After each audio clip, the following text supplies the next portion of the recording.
American couple while he campaigned to become the youngest state congressman, which really, if you want to know, irritated the hell out of me because he'd refused to have a baby before. Now, all of a sudden, it was a campaign plus. I told him to kiss my ass.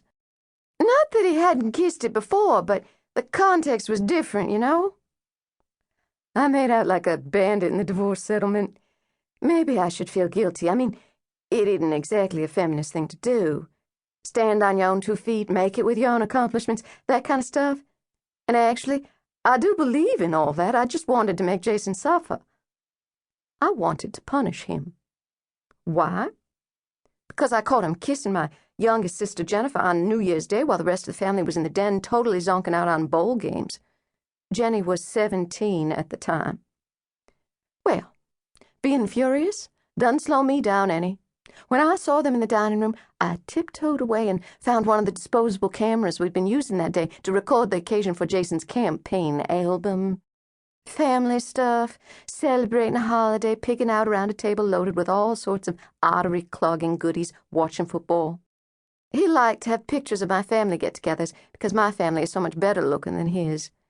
Jason used any edge he could get in a campaign.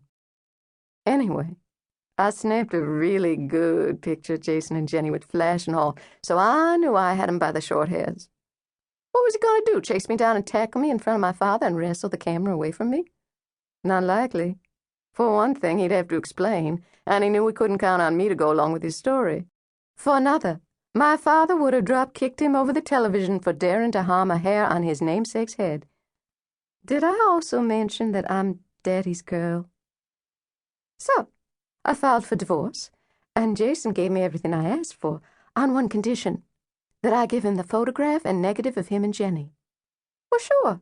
Why not? It isn't as if I hadn't had more than one copy made. Maybe Jason thought I was too stupid to do that.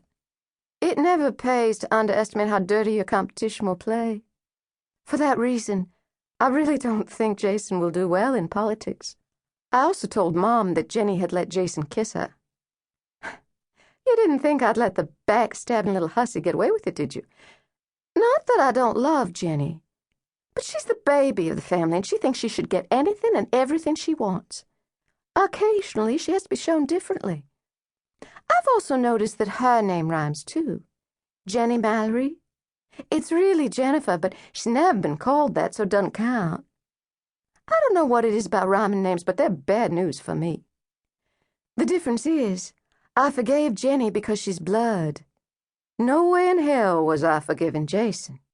So Mom took care of Jenny, who tearfully apologized and promised to be a good girl, or at least show better taste, and my middle sister Sienna, who was in law school, handled the negotiations with Jason.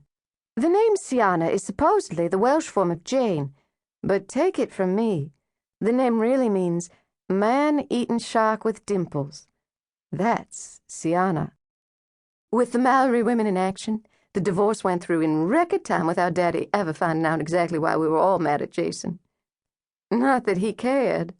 If we were mad, then he was mad too on our behalf. Wasn't that sweet of him?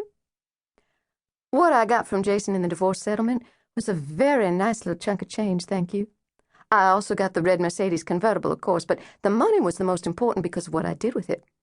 I bought a gym, a fitness center. After all, you go with your strength, and I know all about staying in shape. Sienna suggested calling it Blair's Beautiful Butts, but I thought that would limit the clientele and maybe give people the impression I also did liposuction. Mom came up with Great Bods, and we all liked it, so that's what the former Halloran's gym became. I blew a bundle on remodeling and refurbishing, but when I was finished, the place practically screamed high class. The mirrors were polished, the equipment was the best available, the bathrooms, locker rooms, and showers were completely redone.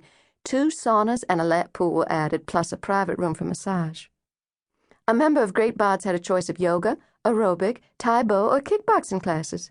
If the yoga didn't mellow you out, then you could go kick ass without ever leaving the building.